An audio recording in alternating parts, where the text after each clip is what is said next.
Hello hello, السلام علیکم۔ ہاں میں علی بات کر رہا ہوں۔ ہاں علی بھائی بتائیے، سب خیریت؟ ہاں فون کرے تھے۔ جی بھائی، ایسے حال چال کے لیے فون کیا تھا۔ ماشاء اللہ آپ ہمارے بڑے بھائی ہو۔ اور سناؤ، سب خیریت سے ہے؟ کیوں کیے تھے فون؟ ہوں؟ کیوں کیے تھے فون؟ ارے بھائی ایسے خیریت کے لیے، حال چال کے لیے ماشاء اللہ۔ اچھا، کچھ کام تھا کیا؟ کچھ کام تھا کیا؟ میں بھائی ایک چیز خالی پوچھنا تھا، آپ اتنا ناراض کاہے رہتے ہو ہم لوگوں سے؟ ہاں پوچھیے۔ بھائی ہم لوگوں سے اتنا ناراض آپ کاہے کے لیے رہتے ہو میرے بھائی؟ آپ سے کیوں ناراض رہیں گے؟ تو میرے بھائی نہ آپ بات کرتے ہو کبھی، مطلب اگر کوئی آپ کو دقت ہو اہل حدیثوں سے تو آرام سے بتائیے، پیار سے، انشاءاللہ دیکھا جائے گا پھر مسئلہ کیا ہے۔ اگر صحیح ہوگا تو دونوں بھائی مانیں گے، غلط ہوگا تو آپ بھی چھوڑ دینا، ہم بھی چھوڑ دیں گے انشاءاللہ۔ اس میں کیا مسئلہ کیا ہے؟ اچھا، بدعت کے بارے میں کچھ بات کر رہے تھے آپ؟ ہاں بدعت تو کیا؟ ہاں آپ کہتے ہیں کہ کلو بدعت ضلالہ۔ بھائی ہم نہیں کہتے، اللہ کے نبی کہتے ہیں بھائی۔ ہاں، دین میں ہر نئی بدعت گمراہ ہے۔ ہاں دین میں ہر نیا کام، جی ہاں وہ بدعت ہے، وہ بدعت ہے۔ جی تو قرآن مجید حضور کے زمانے میں اعراب نہیں تھے قرآن مجید میں، جو قرآن پاک کے سورے ہیں۔ ہاں اعراب ہو گئے، نقطے ہو گئے، زیر ہو گیا، زبر ہو گیا، پیش ہو گیا، تو جی یہ بھی تو بدعت ہوئی نا؟ نہیں یہ بدعت نہیں ہے میرے بھائی، کسی نے آج تک اس کو بدعت نہیں کہا۔ کیوں بدعت نہیں؟ یہ تو حضور کے زمانے کے بعد ہوا نا۔ میرے بھائی یہ آپ کی عقل کہہ رہی ہے نا، کسی بھی آج تک بڑے معتبر عالم نے آج تک کبھی نہیں کہا کہ جو یہ قرآن ہے بھائی یہ بدعت ہے۔ نہیں، آپ کہتے ہو کہ حضور کے زمانے کے بعد ہر نئی بدعت گمراہ ہے، ہر نیا کام گمراہ ہے۔ ہاں نیا کام نا، چلیے جی تو یہ قرآن پاک میں جو کلام جو سورہ وغیرہ ہے اس میں اعراب لگائے گئے، حضور کے زمانے میں تو نہیں لگائے گئے۔ اچھا بادشاہ بھائی ایک چیز بتائیے گا کہ آپ کو واقعی مطلب بھائی جو یہ والا مسئلہ ہے یہ آپ کو معلوم ہے یا معلوم ہونے کے باوجود آپ انجان بن رہے ہیں؟ بالکل معلوم ہے۔ ہاں تو معلوم ہے نا، تو ایسے سوال بچوں والے کا ہی لے کر رہے ہیں۔ پوچھیے، بولیے آپ کیا بول رہے تھے؟ بھائی ہم یہ کہہ رہے ہیں، دیکھیے بھائی جب اللہ تعالیٰ نے قرآن کو بھائی وہ آسمان سے نازل کیا تھا تو اس میں بھائی وہ زیر زبر پیش وہ سب تھے پہلے سے ہی، لیکن اس کو لکھا بعد میں گیا، تو یہ بدعت کیسے ہو گیا؟ ہاں تو یہ کلام پاک پیش کیا، حضور کے زمانے میں اس پہ اعراب نہیں تھے، تو اس سے کیا مطلب میرے بھائی؟ قرآن کی اصل اور بنیاد تو موجود ہے نا۔ آپ نے کہا کہ ہر نیا کام دین میں حضور کے زمانے کے بعد گمراہی ہے۔ ہاں دین میں نیا کام نہ میرے بھائی، جو کام پہلے سے تھا اس کو واپس اسٹارٹ کر دیا تو یہ بدعت تھوڑی نہ ہے۔ آپ کو بادشاہ بھائی اطمینان سے ایک دم سوچیے گا، ٹھیک ہے بھائی؟ بدعت کی تعریف یہ ہے کہ دین میں ہر وہ نیا کام جس کی اصل اور بنیاد موجود نہ ہو۔ اگر ایسے کام کو اگر آج کی تاریخ میں ہم کرتے ہیں دین سمجھ کے تو بھائی وہ ہو جائے گا بدعت، لیکن جو بھائی یہ زیر زبر پیش ہے اس کا جو بھائی اصل ہے بنیاد ہے یہ تو موجود ہے۔ اللہ تعالیٰ نے آسمان سے جب آیت کو نازل کیا تھا الحمدللہ رب العالمین، تو بنا زیر زبر پیش کے بھی ہم ایسے پڑھتے تھے اور زیر زبر کے ساتھ بھی ایسے ہی پڑھتے ہیں۔ یہ تو آسانی کے لیے بھائی اس کو بھائی وہ مطلب اتار دیا گیا نقطے بعد میں، لیکن یہ پہلے سے موجود تھے۔ صحیح بات ہے، حضور کے زمانے میں اس پہ اعراب نہیں تھے۔ آپ نے کہا کہ حضور کے زمانے کے بعد ہاں حجاج بن یوسف نامی ایک آدمی تھے، انہوں نے لگایا تھا۔ آپ نے کہا کہ حضور کے زمانے کے بعد کوئی دین میں نیا کام ہو تو بدعت ہے۔ اب قرآن مجید میں پارے ہے، پہلا پارا ہے، دوسرا پارا ہے، یہ بھی تو حضور کے زمانے کے بعد ہی لگایا گیا نا۔ ارے اللہ کے بندے دیکھیے اس کے لیے آپ کو بہت بیسک جاننا پڑے گا، بنیادی باتیں، ٹھیک ہے بادشاہ بھائی؟ دیکھیے اصل میں دیکھیے ہمارا مقصد ہے بھائی وہ بحث کرنا نہیں ہے، ایک مطلب بھائی وہ اصلاحی بات، کیونکہ آپ ماشاءاللہ میرے بڑے بھائی ہو، میں آپ کا چھوٹا بھائی ہوں۔ بحث کرنا نہیں ہے۔ اب بدعت کی بات چلی تو حضور کے زمانے میں تو ہی نہیں تھا، کوئی مسجد میں مینار نہیں لگوائی گئی تھی، کوئی پکی مسجد نہیں بنائی گئی تھی، حضور کے زمانے کے بعد بنایا گیا۔ میں آپ کو پھر سے بتا دے رہا ہوں بدعت کیا ہے، ٹھیک ہے؟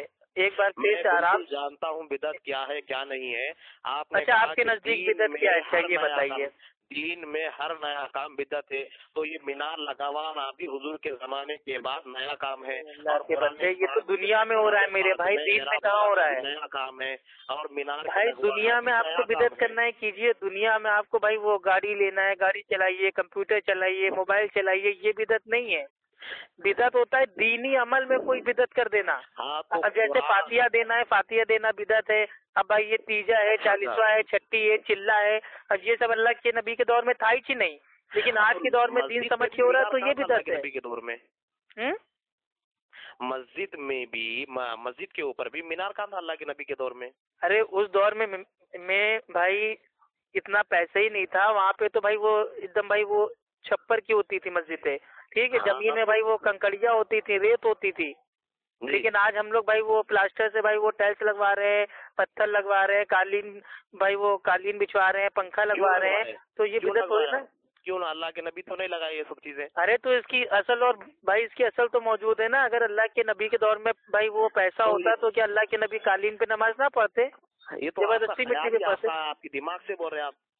اللہ کے بندے یہ ایک چیز بتا دیجیے بھائی، یہ 1438 سالوں میں کس نے کہا ہے کہ بھائی یہ مسجد کو بھائی وہ مطلب ایک دم اچھے سے بنوانا بھائی یہ بدعت ہے؟ ایک عالم کی آپ ایک عالم کا نام بتا دیجیے، ہم انشاءاللہ مان لیں گے بدعت ہے. بدعت کی بات آئی تو جب ہم بدعت میں اس میں سوال کرتے ہو تو آپ اس کا جواب نہیں دیتے ہو. تو بدعت کا سوال کیجیے نا. آپ تو دنیا میں جو نیا کام ہو رہا ہے اس کی مثال دے رہے ہو. دنیائی کا اب کوئی بلڈنگ بنا رہا ہے، مسجد بنا رہا ہے، مینار لگا رہا ہے، اسپیکر لگا رہا ہے، اور مائک لگا رہا ہے، پنکھا لگا رہا ہے، اے سی لگا رہا ہے، تو یہ بدعت کہاں ہو جائے گا؟ یہ حضور کے زمانے میں تو نہیں ہوا، یہ بھی تو بدعت ہوگی. ارے حضور کے زمانے میں نہ ہوا بھائی، اس کو بدعت ہم نہیں کہتے. بدعت وہ ہے جو دین میں بھائی وہ کوئی بھی اگر ہم مطلب کوئی ایسا عمل ایجاد کر دیتے ہیں جس کی اصل اور بنیاد موجود نہ ہو. آپ مان گئے کہ آپ مان گئے کیا دین میں، یعنی حضور کے زمانے میں جو کام نہیں ہوا اس کو بدعت نہیں بولتے. ارے دین، ارے اللہ کے بندے، دنیا اللہ کے، دین اللہ کے. پہلے آپ یہ ہم کو بھائی ایک تھوڑا مسئلہ آپ بھائی ایک تھوڑا مسئلہ صاف کر دیجیے کہ دین میں بدعت بھائی یہ غلط ہے یا دنیا میں بدعت غلط ہے؟ پہلے یہ بتائیے. آپ کیا کہیں، حضور کے زمانے میں کوئی کام نہ ہوا تو اس کو ہم بدعت نہیں کہتے.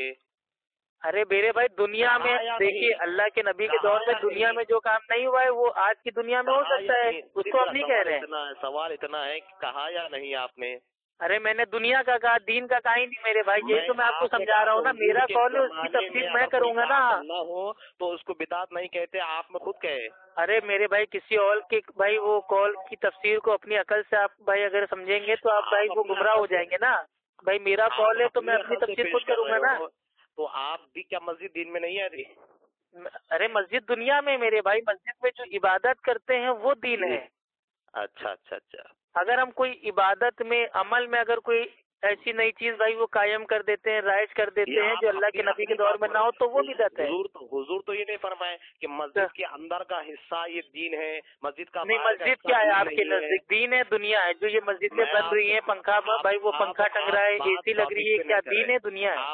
ہاں حضور کے زمانے میں پنکھا اے سی بھی کہاں لگائے تھے یہ بتا. نہیں میں آپ سے پوچھ رہا ہوں، یہ پنکھے کو، اے سی کو، بلب کو، راڈ کو اور ٹنکی کو یہ آپ کیا مانتے ہیں؟ اسپیکر مائک کو آپ کیا مانتے ہیں؟ دین مانتے ہیں دنیا مانتے ہیں؟ کیوں لگوا رہے ہو؟ وہ بھائی وہ دوسرا سوال ہے. پہلا سوال یہ ہے اسپیکر مائک پنکھا بجلی کرنٹ اے سی، اس کو آپ کیا مانتے ہیں؟ دین مانتے ہیں دنیا مانتے ہیں؟ ضرورت کیا ہے اس کی؟ ضرورت کیا ہے حضور کے زمانے میں اس چیز کی ضرورت؟ بھائی بادشاہ بھائی آپ بات کو سمجھیے. اللہ کے بندے دیکھیے مسئلہ سمجھانا ہے اور سمجھنا ہے تو بات بہت اچھے سے ہو جائے گی، لیکن خالی بحث کرنا ہے تو اس سے کوئی نہ فائدہ آپ کو ہوگا نہ آپ کو ہوگا. جب آپ کی بات آئی تو آپ اس کو بدل دے رہے ہو. جب ہم نہیں بادشاہ بھائی، میرے پیارے بھائی، میرے اللہ کے بندے، بات کو سمجھیے. اگر اللہ کے نبی کے دور میں پنکھا اے سی موجود ہوتا اور اللہ کے نبی اگر اس کو استعمال نہ کرتے اور آج کی تاریخ میں اگر اس کو کوئی بھائی استعمال کرتا تو ہم کہتے بھائی یہ بدعت ہے. ٹھیک ہے، اللہ کے نبی کے دور میں تو پنکھا اے سی کولر یہ سب تھا ہی نہیں بھائی. یہ تو دنیا نے بعد میں بنایا نا. جنت سے منگوا کر لگا سکتے تھے. ارے اللہ کے بندے، اب جنت یہ سب بھائی یہ فلسفی باتوں پہ ہم لوگ بعد میں آئیں گے، پہلے پریکٹیکل بات ہم لوگ کر لیتے ہیں. حضور لگوا سکتے تھے، کیوں نہیں لگوائے حضور پھر؟ ارے تو جا کے اللہ کے نبی سے پوچھو میرے بھائی. میں نے منع کیا تھا کہ اللہ کے نبی آپ وہ جنت سے پنکھا نہ منگواؤ، اے سی نہ منگواؤ. کیا بیکار کی بات کرتے بادشاہ بھائی آپ؟ فاتحہ کے بارے میں بھی اللہ کے نبی سے پوچھیے، اے اللہ کے نبی تم ہاں تو فاتحہ کے بارے میں تم جانتے ہیں نا، فاتحہ کے بارے میں اللہ کے نبی نے کہہ دیا سب سے بہترین عمل ہے دین میں نئی نئی چیزوں کا ایجاد کرنا. تو فاتحہ آپ دین میں دیتے ہیں یا دنیا میں دیتے ہیں؟ بھائی بادشاہ بھائی، فاتحہ جو آپ دیتے ہیں کھانا سامنے رکھ کے، یہ دنیا میں دیتے ہیں یا دین میں دیتے ہیں؟ میں کیا بتا رہا ہوں میں آپ کو، اگر فاتحہ بھائی یا دنیا میں دیتے ہیں تو ہمیں کوئی اعتراض نہیں ہے، لیکن اگر اس کو دین سمجھ کے ثواب سمجھ کے کرتے ہیں تو اس کو ہم بدعت کہیں گے. جی کیسا ہوا یہ بتاؤ. میرے بھائی آج بھی اتنی ساری مسجدیں ہیں جہاں پہ نہ اے سی ہے نہ پنکھا ہے، وہاں پہ بھی نمازیں ہوتی ہیں، اور جہاں پہ اے سی ہے پنکھا ہے وہاں بھی نمازیں ہو رہی ہیں، اس سے کوئی فرق نہیں ہے. لیکن فاتحہ اگر آپ دنیا میں دے رہے ہیں تو یہ جائز ہے، لیکن دین سمجھ کے دے رہے ہیں تو بھائی یہ بدعت ہے. تو آپ مسجد کو دین نہیں سمجھتے؟ دین میں نہیں ہے مسجد. بھائی مسجد کو ہم دین سمجھتے ہیں، مسجد میں جو عبادت ہو رہی ہے اس کو دین سمجھتے ہیں، لیکن مسجد میں جو سامان ہم لگا رہے ہیں، اے سی ہے، کولر ہے، پنکھا ہے، اسپیکر ہے، مائک ہے، اس کو دین نہیں سمجھتے ہیں. اب مسجد یعنی اب جیسا کہ یہ سہولیت ہے، سہولیت. اللہ کے نبی کے دور میں بھی ہوا موجود تھی، مسجد میں ہوا آتی تھی. آج کے دور میں پنکھے سے ہوا آ رہی ہے، اصل تو موجود ہے نا. کو ہٹا دیا جائے، زمین کو ہٹایا جائے تو مسجد کا ہے پھر. یہ دین میں نہیں ہے نا، یہ زمین، یہ چھت اور یہ پنکھے یہ دین میں نہیں ہے. ہاں پنکھا اسی دین میں نہیں ہے، دنیا میں میرے بھائی. پنکھا کولر اے سی اگر دین میں ہوتا تو قرآن حدیث میں آتا ہے نا پنکھا کولر اے سی کے بارے میں. بھائی یہ تو چھوٹا بچہ بھی بھائی یہ بتا دے گا کہ یہ کولر پنکھا اے سی بلب لائٹ اس سے کوئی دین کا لینا دینا نہیں ہے. یہ تو ایک مطلب بھائی یہ سویدھا ہے، آسانی ہے. اب رات کو مسجد میں اندھیرا بھائی ہو جاتا ہے تو بلب لگا دیا ہے، ٹھیک ہے، گرمی ہو جاتی ہے تو بھائی اے سی کولر لگا دیا ہے. مسجد میں پنکھا، پانی کے انتظام کے لیے ٹنکی لگا دیا ہے، آواز ہماری باہر تک جائے تو اسپیکر لگا دیا ہے. مسجد میں پنکھا لگوانے سے ثواب ملتا ہے؟ ہاں بالکل ثواب ملے گا میرے بھائی. اگر آپ کی نیت بھائی یہ ہے کہ مسجد میں پنکھا لگوا رہے ہیں، نمازی بیچارے بھائی وہ پریشان نہیں ہوں گے، ان کو ہوا لگے گی تو اس کا ثواب ملے گا.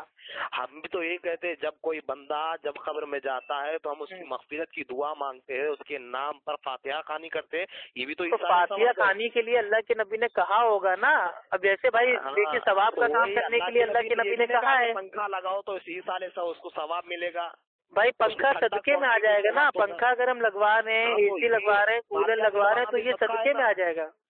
یہ مغفرت کی دعا، مغفرت ہے. اللہ کے نبی بھی ارے پنکھے سے کوئی میت تھوڑی نا ہوا کھا رہی ہے، پنکھے سے تو جو بھائی وہ زندہ لوگ ہیں ان کی مدد ہو رہی ہے نا. پنکھا تو صدقہ ایک ہو گیا.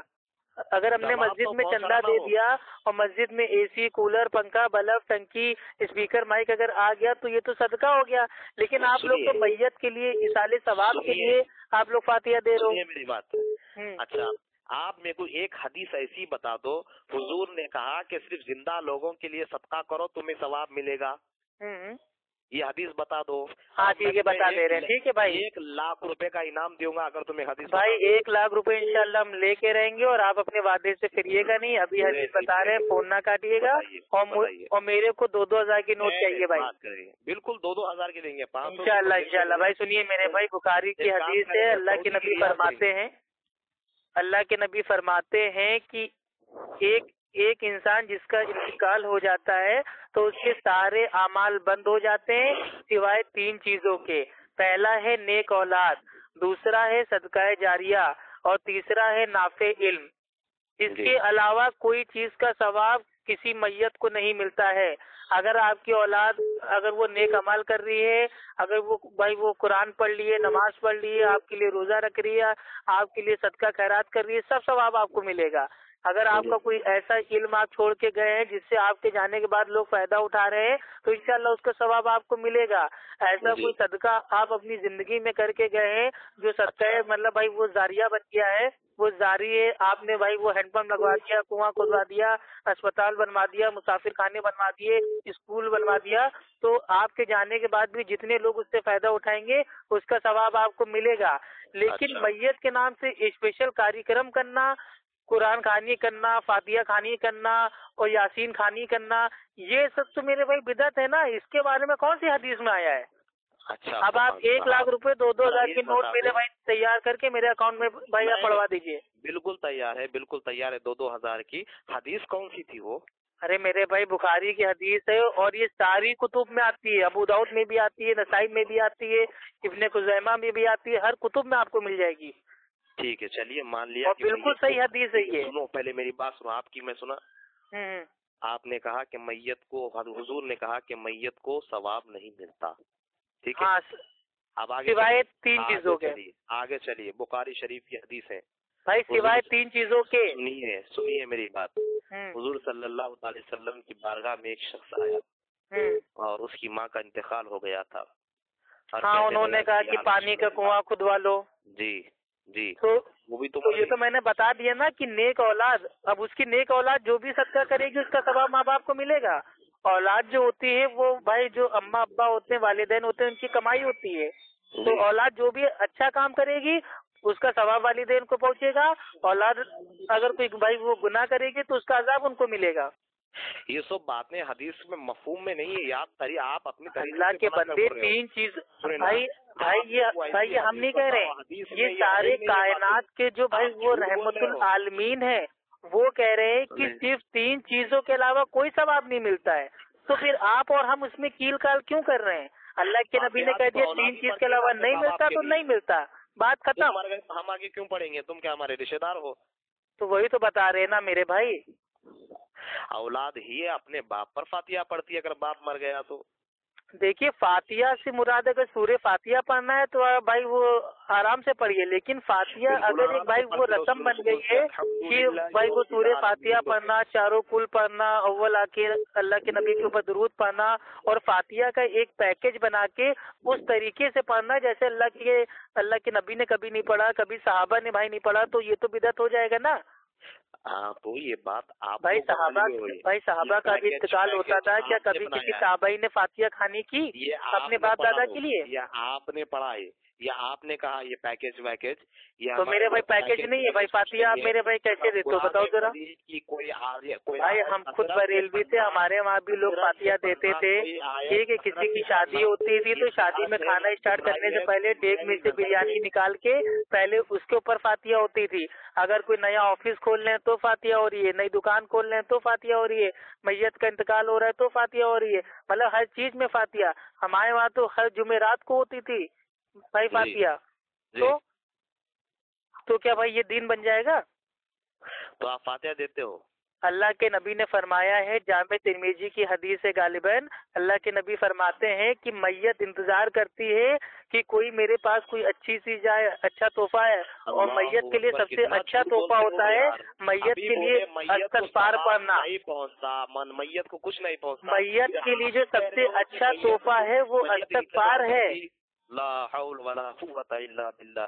کیا ہوا میرے بھائی؟ لعنت اللہ علی الکاذبین.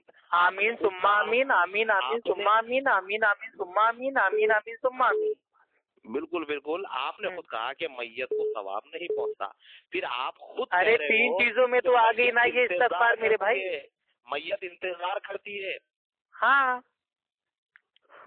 ارے مان لیجیے میرے باپ کا انتقال ہو گیا ہے تو میں اگر سب سے بہترین تحفہ دینا چاہوں گا تو اپنے باپ کے لیے بھائی میں استغفار پڑھ دوں گا. استغفار سب سے اچھا تحفہ ہے، یہ حدیث بتا رہی ہے کہ ڈوبتے کو تنکے کا سہارا ہے. اگر میں نے اپنے والدین کے لیے، دادا کے لیے، نانی کے لیے اگر میں نے استغفار پڑھ دیا تو ان کے لیے بہت بہتر ہے، نہ کہ فاتحہ خانی کرنے کے. سورہ فاتحہ پڑھتے ہو تو آپ کو اتنی انگار کیوں لگتی ہے؟ بھائی سورہ فاتحہ پڑھیے نا میرے بھائی، لیکن سورہ فاتحہ کا منمانا استعمال کرنا. دیکھیے قرآن کو بھی ہمیں ویسے ہی پڑھنا ہے جیسے قرآن کو پڑھنے کے بارے میں آیا ہے. ایسی کوئی حدیث آپ بتا دو کہ اچھا یہ بتائیے. اچھا بادشاہ بھائی، ارے میرے پیارے بھائی ناراض نہ ہوئیے، میری خالی ایک چھوٹی سی بات بتا دیجیے. جی. اگر میں سورہ فاتحہ کو میں لیٹرین کے اندر بیٹھ کے پڑھوں تو یہ پڑھنا جائز ہے کہ نہیں؟ جی بھائی میں سورہ فاتحہ کو میں اگر ٹوائلٹ میں پڑھوں، لیٹرین میں پڑھوں تو یہ جائز ہے کہ نہیں؟ نہیں یہ جائز ہے کہ نہیں؟ مسلمان یہ سوئی نہیں سکتا. نہیں مانیے بھائی، یہ نہیں سوچ سکتا. ارے تو بھائی قرآن ہی تو پڑھ لینا، اس میں گناہ کیا ہے؟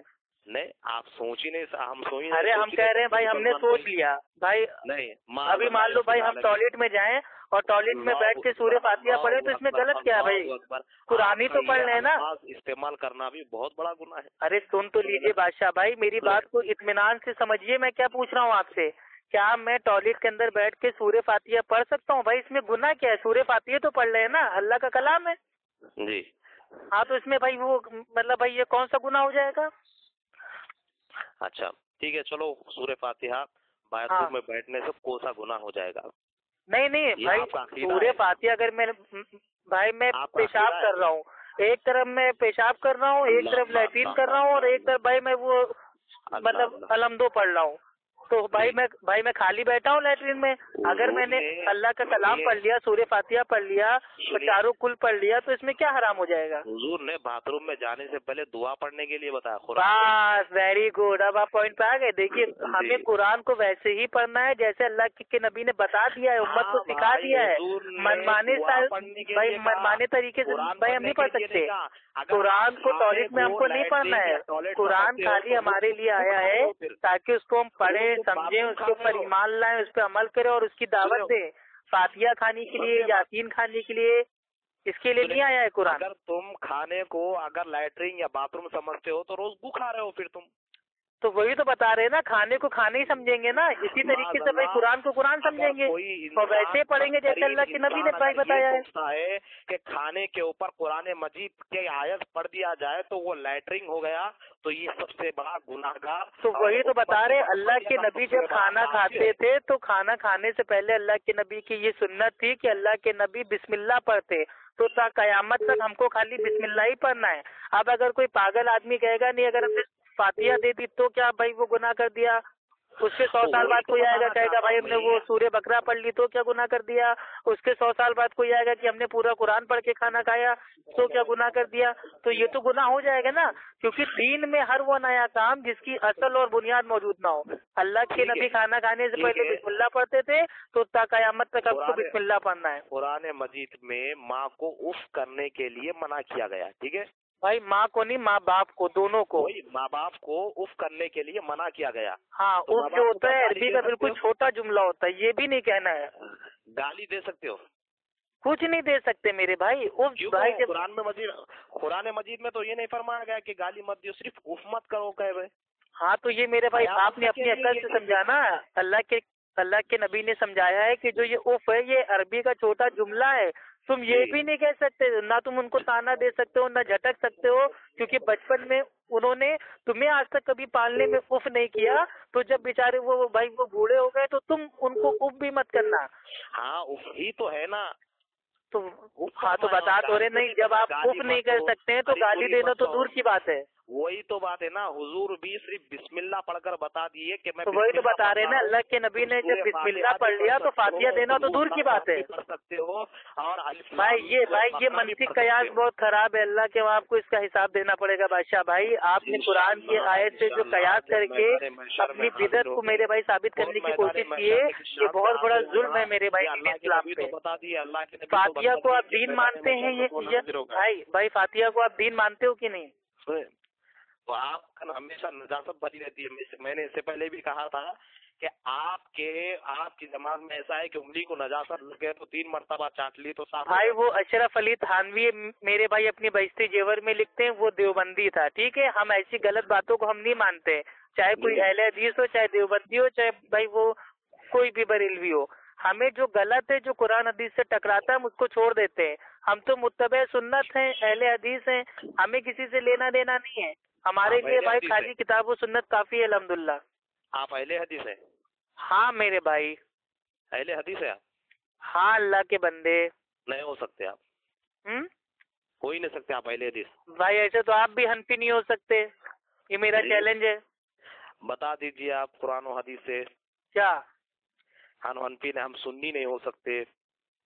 بھائی دیکھیے سنی پہلی چیز تو آپ کو کہیں پہ بھی بھائی نہ تو قرآن میں آپ کو ملے گا، نہیں بھائی یہ حدیث میں ملے گا، ٹھیک ہے؟ میں آپ کو بتاؤں یہ گا، شیعہ سنی تو یہ مطلب یہ پہچان کرنے کے لیے نام رکھا گیا ہے۔ بتاؤں گا میں آپ کو، حدیث میں بتاؤں گا۔ کیا حدیث میں آپ دکھائیں گے سنی؟ آپ پہلے یہ بتائیے کہ کسی صحابی نے اپنے آپ کو اہل حدیث کہا کیا؟ ہاں میرے بھائی حضرت ابو ہریرہ رضی اللہ تعالیٰ عنہ کے پاس ایک شخص آتا ہے، وہی تاریخ بغداد میں ایک شخص آتا ہے، وہ کہتا ہے کیا ہم صرف قرآن کو ہی نہ مانے، بھائی حدیث کو کیا لینا دینا؟ تو صحابی فرماتے ہیں کہ نہیں، ہم اہل الحدیث ہے، ہم قرآن کو بھی مانتے ہیں، حدیث کو بھی مانتے ہیں۔ وہی تاریخ بغداد میں فرمایا نا؟ ہاں بہت ساری میرے بھائی اس میں آئے ہیں۔ حدیث بتائیے، بتاؤ، میں کتاب نہیں فرما رہا ہوں، حدیث بتائیے۔ بھائی جامع ترمذی کی بھائی یہ ایک حدیث ہے ٹھیک ہے کہ اللہ کے نبی فرماتے ہیں کہ ایک گروہ ہمیشہ حق پہ رہے گا، اس کا کوئی کچھ نہیں کر پائے گا، اور اس سے مراد بھائی اہل حدیث ہے. یہ الفاظ ہے ہی نہیں. ارے میرے بھائی امام ترمذی کے جا کے آپ بھائی تشریح ایک بار پڑھ لیجیے تو آپ کے سمجھ میں آ جائے گا. ٹھیک ہے چلیے آپ اہل حدیث سے نا چاند کے تو ٹکڑے کر کے بتائیے. 11 شادیاں کر کر بتائیے. ہاں تو میرے بھائی اصل میں آپ تھوڑا اپنے کان کا میل صاف کر لیجئے. ہم نے کہا ہے کہ ہم اہل حدیث ہیں، ہم اللہ کے نبی نہیں ہیں. ٹھیک ہے، دونوں میں بہت فرق ہے. آپ اگر اہل حدیث، ایک نبی ہوتا ہے، اہل حدیث ہوتا ہے. آپ اگر اہل حدیث ہے نا تو بھائی ہم صحابہ کی جماعت میں سے، صحابہ نے کسی نے بھی بھائی چاند کے 2 ٹکڑے نہیں کیے، صحابہ میں سے کسی نے بھی بھائی وہ 10 11 12 بھائی وہ شادیاں نہیں کی، تو ہم کیوں کریں؟ ہم تو اہل حدیث ہے نا، متبع سنت. آپ صحابہ کی جماعت سے. آپ لوگ یہ بولتے نہیں ہم اہل حدیث صحابہ ہے بلکہ آج تک نہیں بولے.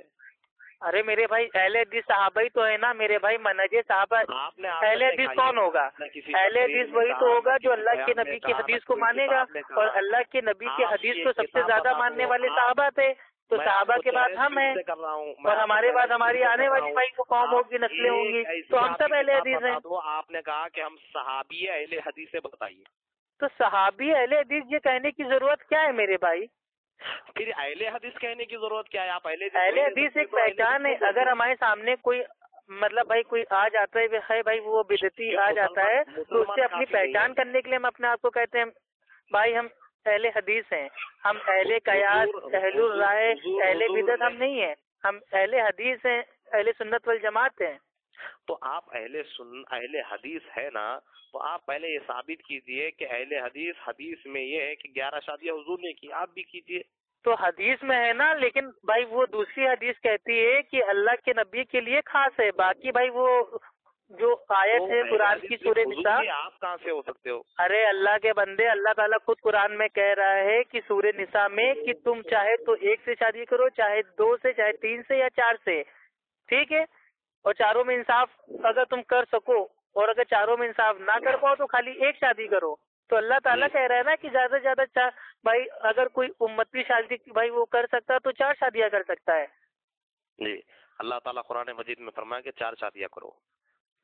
4 شادی کر سکتے ہیں، آپشنل ہے، یہ انوار نہیں ہے، فرض نہیں ہے، کمپلسری نہیں ہے. 4 کے الفاظ قرآن مجید میں ہے. کون سی سورہ ہے، کون سی آیت بھائی ہے؟ سورہ نساء میں 4 شادی کر سکتے ہو.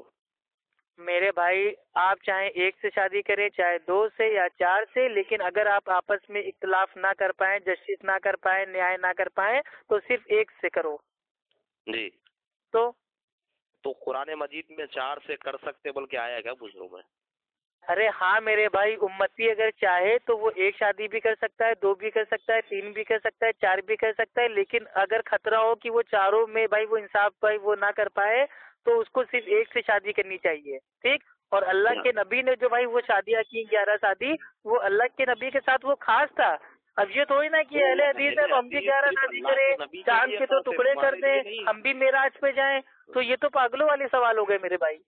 پاگلوں والے سوال نے آپ اب بات ہی وہی کر رہے ہو، ہم اہل حدیث ہیں. اچھا ٹھیک ہے، آپ بھائی وہ حنفی ہو تو آپ کیا وہ نہیں، آپ کیا بھائی وہ کوفہ میں پیدا ہوئے تھے؟ جی ہاں، آپ کوفہ میں پیدا ہوئے تھے؟ جی الحمدللہ میں کوفہ میں پیدا ہوا. کوفہ میں پیدا ہوئے تھے؟ جی کوفہ میں پیدا ہوا. اچھا بھائی، یہ کہاں پہ کوفہ؟ یہ کوفہ آپ کو نہیں معلوم کیا؟ نہیں بھائی، پیدا آپ ہوئے نا تو آپ سے پوچھ لیں ایڈریس، آپ کو زیادہ پتا ہوگا. ہاں ایئرپورٹ چلے جائیے، کوفہ کا ٹکٹ مانگیے دے. تو کیا وہ جہاز کے اوپر پیدا ہوئے تھے آپ؟ جی ہاں، جہاز کے اوپر پیدا ہوئے تھے ایئرپورٹ میں. ایڈریس پوچھے نا، آپ بات کو کیوں بدل رہے ہو؟ نہیں تو آپ سے میں پوچھ رہا ہوں کہ بھائی کوفہ کہاں ہے؟ کوفہ جانا ہے نا، پیدل تو نہیں جا سکتے آپ. نہیں میرے کو جانا نہیں ہے، میں پوچھ رہا ہوں کہ آپ جہاں پیدا ہوئے ہیں وہ کوفہ کہاں ہے؟ وہ کوفہ جی مطلب آپ کون سے والے کوفہ میں پیدا ہوئے تھے؟ جہاں پہ بھائی وہ امام اعظم ابو حنیفہ رحمہ اللہ پیدا ہوئے تھے، یا جہاں آپ پیدا ہوئے تھے؟ کوفہ پوچھیے آپ نے. بھائی میں نے تو پوچھا نا، آپ نے کہا کہ آپ بھائی وہ حنفی ہو، تو آپ نے جیسے اصول ہمارے اوپر لادا تھا ویسے اصول ہم آپ کے اوپر لاد رہے ہیں کہ اگر آپ حنفی ہو تو آپ کو بھائی کوفہ میں پیدا ہونا چاہیے تھا، 80 ہجری میں پیدا ہونا چاہیے تھا، اور 150 ہجری میں آپ کو بھائی اپنے آپ کو بھائی آتم ہتیا کر لینا چاہیے تھا. ابھی تک زندہ کیوں ہیں آپ؟ پیدا ہونا چاہیے تھا ربیع الاول کے دن. اہل حدیث ہے نا بھائی. ہاں تو میرے بھائی ٹھیک ہے نا, ہم کب دعویٰ کر رہے ہیں؟ ابھی کہہ رہے کہ اہل حدیث ہے. اہل حدیث ہے نا, نبی تھوڑی نہ ہے. لیکن آپ تو حنفی ہو نا. خاص کر اور یہ ہونا چاہیے آپ تو قرآن اور حدیث کو مانتے ہیں, ٹھیک ہے. نہیں, ہم تو قرآن حدیث کو مانتے ہیں, تبھی تو اللہ تعالیٰ نے قرآن میں بھائی کہہ دیا کہ 4 شادیاں کرو, اس لیے 4 شادی کرتے ہیں. آپ اپنی جماعت کا نام اہل حدیث والقرآن رکھنا تھا بھائی. اللہ تعالیٰ نے بھائی جو یہ قرآن ہے اس کو بھی حدیث کا ہے میرے بھائی. سورج بھائی وہ زمر کی آیت ہے, اس میں اللہ تعالیٰ فرماتے ہیں کہ ہم نے باتوں میں بہترین بات کو نازل کیا ہے, احسن الحدیث. تو اللہ تعالیٰ نے قرآن کو بھی حدیث کا ہے. قرآن مجید میں سے پھر وہ قرآن ہٹا دیجیے نا. اچھا یہ بتائیے, اللہ تعالیٰ نے قرآن کو حدیث کہا ہے کہ نہیں کہا ہے؟ میں وہی بھی تو کہہ رہا ہوں نا. پھر قرآن مجید پہ قرآن ہٹا کے حدیث لکھ دو اس پہ. تو اسی معنی میں تو ہم لوگ اپنے آپ کو بولتے ہیں کہ ہم لوگ بھائی اہل حدیث ہیں. ہم لوگ اللہ کی بھی بات کو مانتے ہیں اور اللہ کے نبی کی بھی بات کو مانتے ہیں. تم اہل حدیث ہیں, ہم بات والے ہیں الحمدللہ. ہاں وہی تو بتا رہا ہوں. لیکن آپ حنفی ہو تو آپ کو کوفہ میں پیدا ہونا چاہیے تھا, 80 ہجری میں پیدا ہونا چاہیے تھا, 150 ہجری میں آپ کا انتقال ہو جانا چاہیے تھا, لیکن ابھی تک آپ زندہ ہو. پھر حدیث لکھ دیجیے. اور چلیے اگر آپ حنفی ہیں تو آپ کو ہونا چاہیے تھا غیر مقلد, کیونکہ آپ کے امام ابو حنیفہ رحمہ اللہ غیر مقلد تھے. اچھا ہاں, حضور کے مقلد تھے ہمارے حضور امام اعظم ابو حنیفہ. نہیں وہ مقلد کس کے تھے وہ ہٹاؤ, وہ تو غیر مقلد تھے نا خود. کیسا مقلد, کیسا غیر مقلد تھے؟ ارے میرے بھائی پھر وہی چیز تھے, حضور کے ہر وہ چیز پر عمل کرتے بھائی. وہ کون تھے؟ تو ہم امام اعظم ابو حنیفہ. امام اعظم کون تھے میرے بھائی؟ ہیں جی, امام اعظم کون تھے؟ امام ابو حنیفہ رحمہ اللہ کون تھے, مقلد تھے یا غیر مقلد تھے؟ یہ مقلد تھے. اچھا مقلد تھے, یعنی کہ آپ لوگ ایک جاہل کی مطلب بھائی وہ پیروی کرتے ہو. جی ہاں, مقلد تو جاہل ہوتا ہے نا. اچھا ہاں, اہل علم کا اجماع ہے اس کے اوپر کہ جو بیچارہ جاہل ہوتا ہے, جس کو نہ عربی آتی ہے نہ اردو آتی ہے, وہ بھائی وہ تقلید کرتا ہے. یعنی کہ آپ نے اپنے امام اعظم کو بھائی وہ بھائی معاذ اللہ آپ نے ان کو کیا الزام دے دیا, مقلد بنا دیا ہے. اچھا تقلید کسے کہتے ہیں؟ اب میرے بھائی تقلید پہ ہم بعد میں آئیں گے. ابھی تک حنفی لوگ کہتے تھے کہ ہمارے جو امام ہے بھائی وہ غیر مقلد ہیں, مجتہد ہیں. لیکن آپ پہلے ایسے حنفی ملے ہو جس نے صاف صاف کہہ دیا کہ نہیں بھائی وہ آپ میری بات مقلد تھے.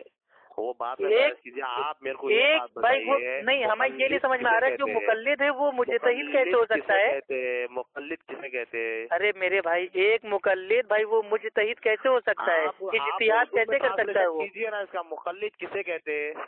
بھائی جو تقلید کرتا ہے, جو بیچارہ جاہل ہوتا ہے, جس کے دین سمجھ میں نہیں آتا, وہ تقلید کرتا ہے. بھائی عربی نہیں, آپ اردو میں اس کا ٹرانسلیشن کر کے مجھے سمجھائیے کہ کیا تقلید کسے کہتے ہیں؟